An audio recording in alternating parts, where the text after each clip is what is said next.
Cambridge IELTS Book 12 Full Speaking Tests and Answers. Speaking Test 4. Part 1. Clothes. Where do you buy most of your clothes? Most of them, online. I tend to buy a lot of sportswear online and sneakers, things like hoodies and sweatshirts or windbreakers. The selection is much better and the prices too. And most of the clothes I wear for work I buy from stores like H&M and Zara, for example, or really anywhere where I see something I like. But, really, I'm not a big clothes shopper, I just buy what I need, and I actually don't really like spending a lot of time shopping for clothes. If I find something I like, I might even buy a few of them just to avoid having to buy clothes later. Just last month I bought a shirt, and after wearing it I decided to go back and get 3 more, but in different shades, because I liked it so much. How often do you buy new clothes for yourself?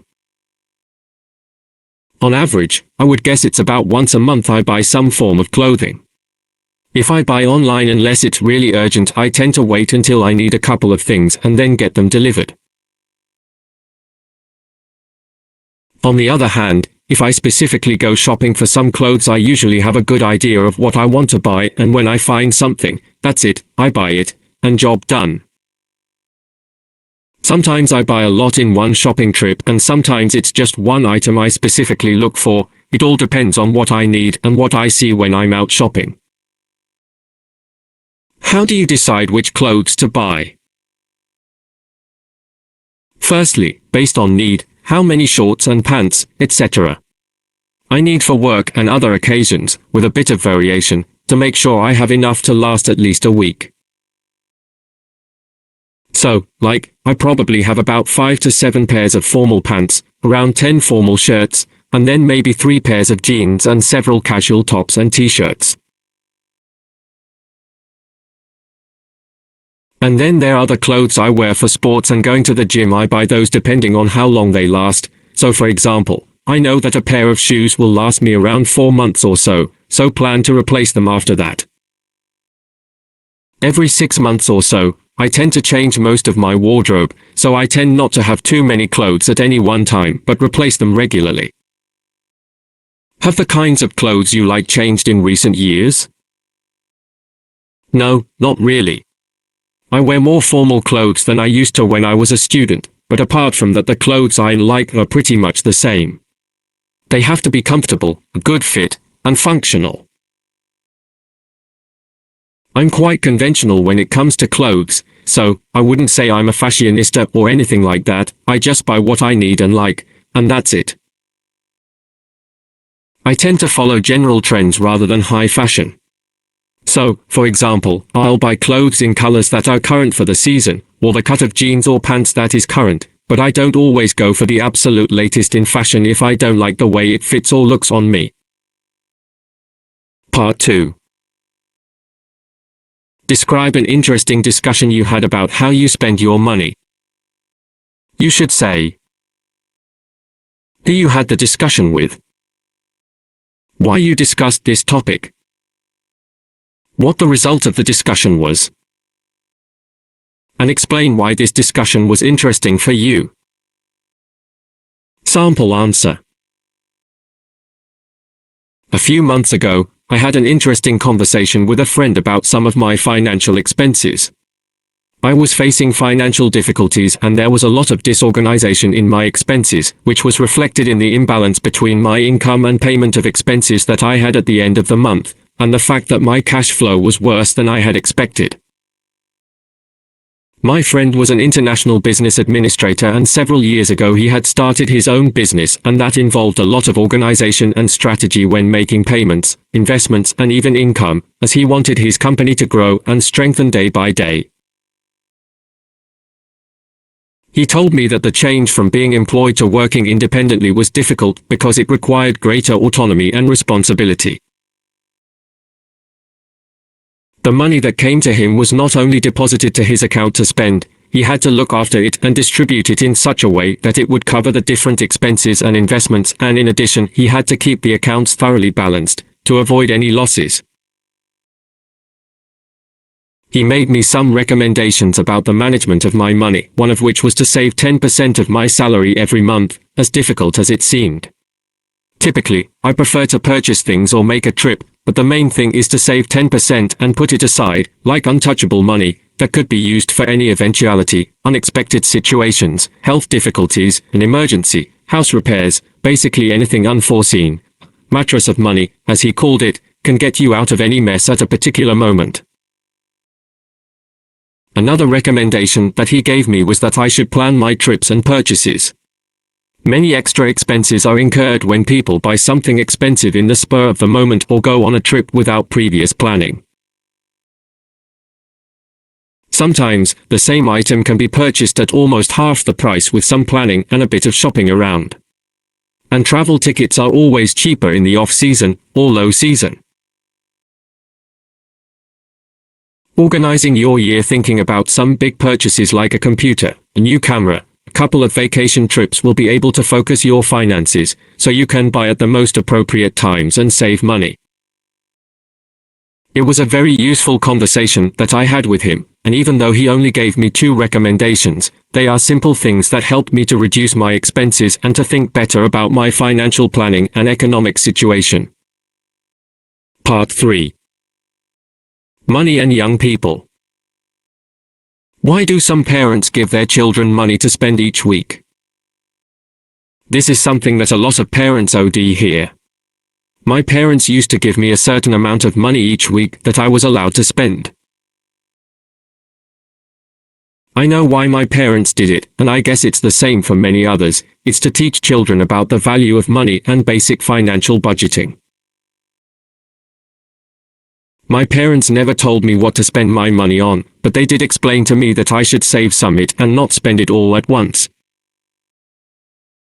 That's how I first learned the importance of saving, to be able to get something bigger and more important later.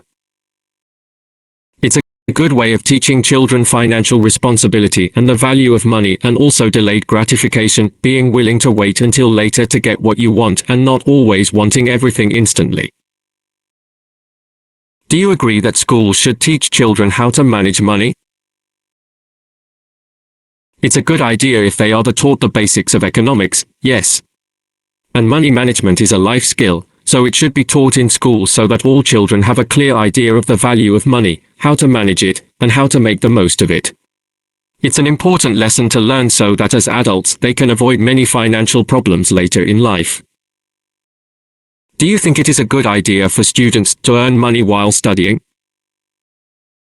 Whether or not it's a good idea is virtually irrelevant unless you come from a very wealthy family. Most students need to work just to survive and pay their bills and things while studying.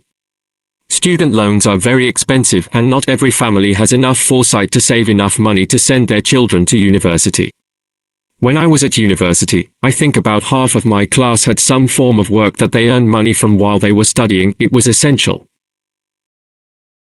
Money and society. Do you think it is true that in today's society money cannot buy happiness?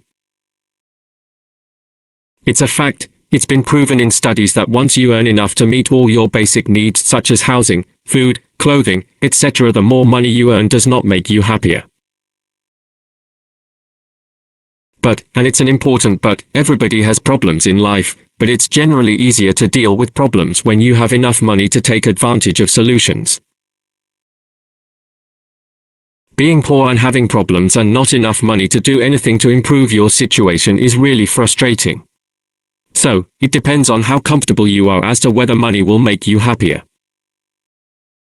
If you don't have anything, then more money will make you happier, but only up to a certain point, then it won't. It's like people say money can't buy you health, but it can definitely get you access to the best healthcare and doctors, which helps. It might not make you happier, but having money certainly makes life easier. What disadvantages are there in a society where the gap between rich and poor is very large? Probably, the main one is that the poor want to have what the rich already have. It breeds resentment. But it's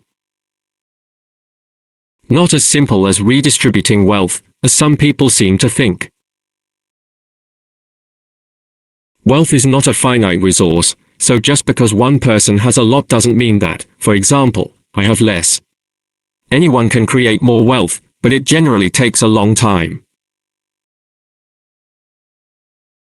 It's also a byproduct of globalization, as many traditional industries have closed or been outsourced to other countries. Developed countries like the USA, UK, and some other European countries have experienced a stagnation of wages for the working class. Clearly, when work can be done online, it is just as easy to get someone in another country to do it cheaper, and just as well. I remember reading an interview with a Wall Street financier not long ago. His comment explained this very well. He said that he has interviewed several American financial analysts, all with master's degrees etc., but after analyzing all the data, he realized he could contract 5 financial analysts from another developing country for the same cost. That's a big difference. The non-American candidates had the same qualifications and experience, but were 5 times cheaper to employ.